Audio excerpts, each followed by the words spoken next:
I'm Alexander Larson, a risk manager. In the second episode of Risk Managers Getting Coffee, I continue my discussions with Greg. This is Risk Managers Getting Coffee.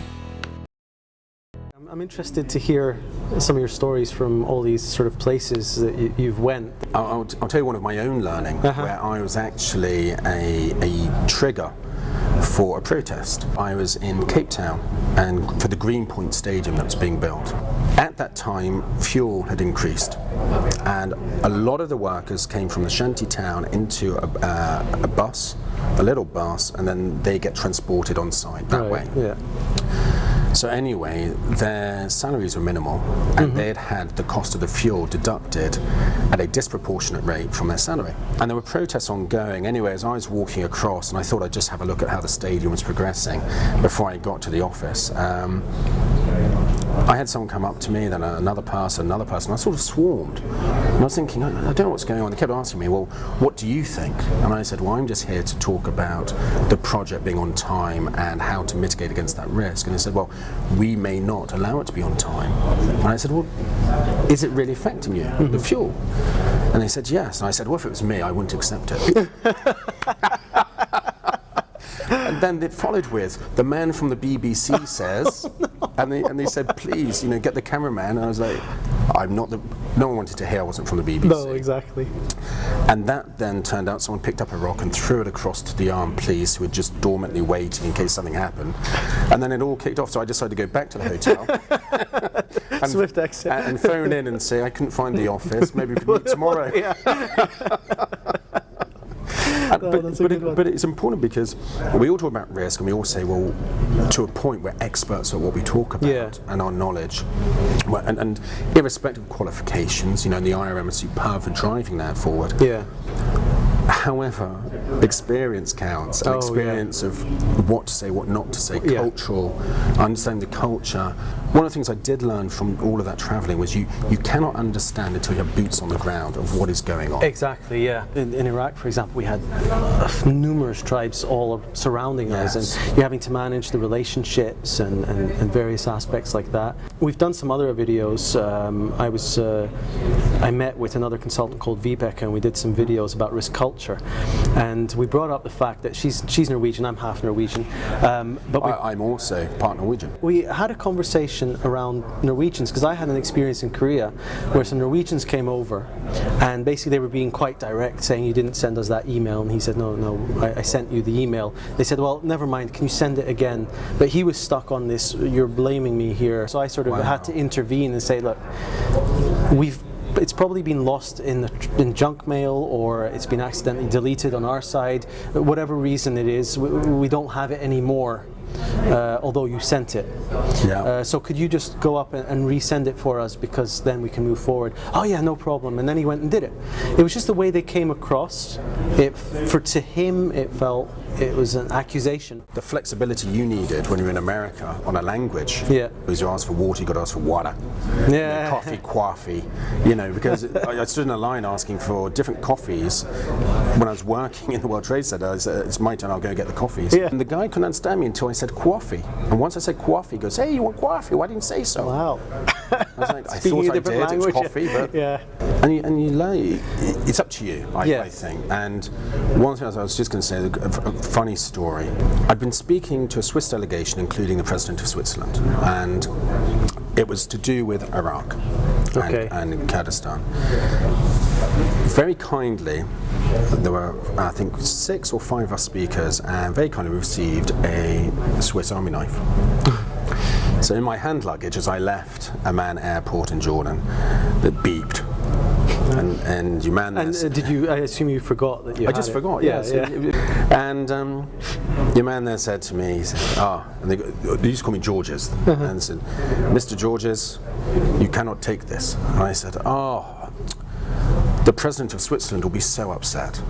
Thinking, a bit of comedy, not thinking he'll take it literally.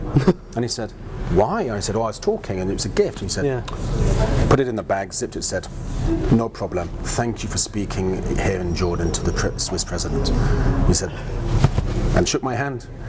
And I went on board with my knife. I had a client in Dubai, and it was a North American client. with an operation in Puntland, the old Somalia. Okay. And technically, it is outside of the embargo that used to be there, because Somalia fell under UN embargo.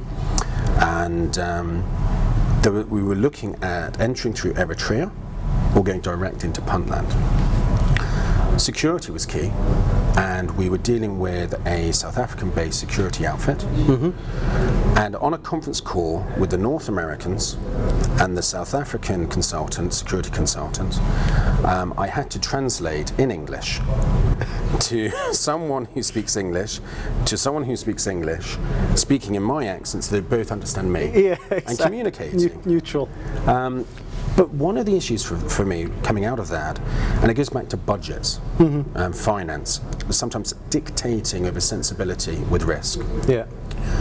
The consultant was recommending, for fear of an RPG attack on the convoy when they're actually on the ground, Right, okay. to use 8 4x4s. And the company wanted to stick to the budget they'd planned for and use 2 4x4s. When I said, I can't be liable, the consultant can't be liable, why are you arguing about your life, your safety? And part of it was because, well, when I was there in the 70s, it was fine. And times have changed. Yeah. People have to be fluid with change and recognize that they don't always know, that they have to listen. I mean, and the opposite is true for places like Lebanon. I mean, you know, Lebanon, a cool place, and yet if you look at back in the UK, if you mention Lebanon or at least Beirut, the perception is still, oh, scary place, war-torn place. Yes. The opposite is true. It's you know, it's quite liberal and it's Mediterranean almost in culture.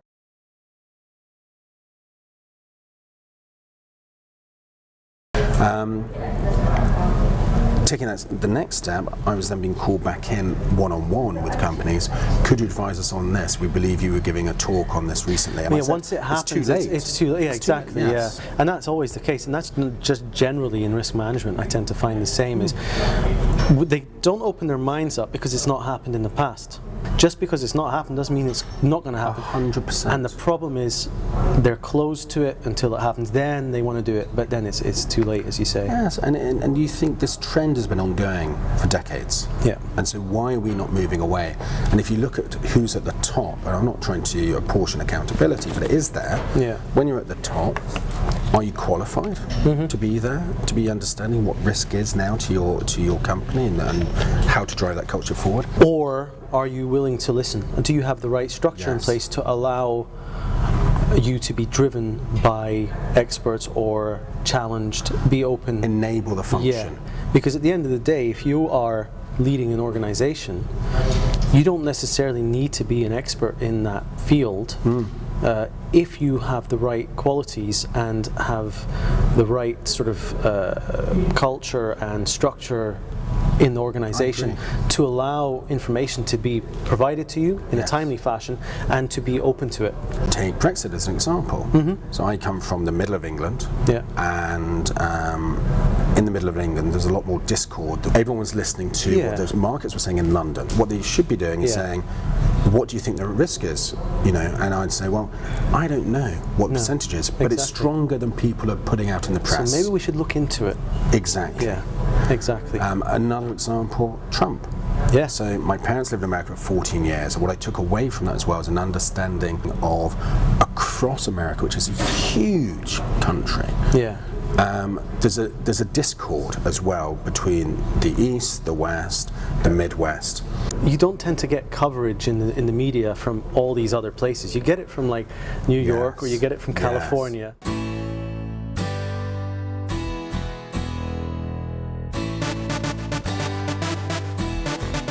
When I was working in the World Trade Center, it's my turn, I'll go get the coffees. Yeah. And this was a time when I thought coffee was black or white. This was your triple cup, hazel, cappuccino, whatever with froth. Or how do you say water? Water. Water.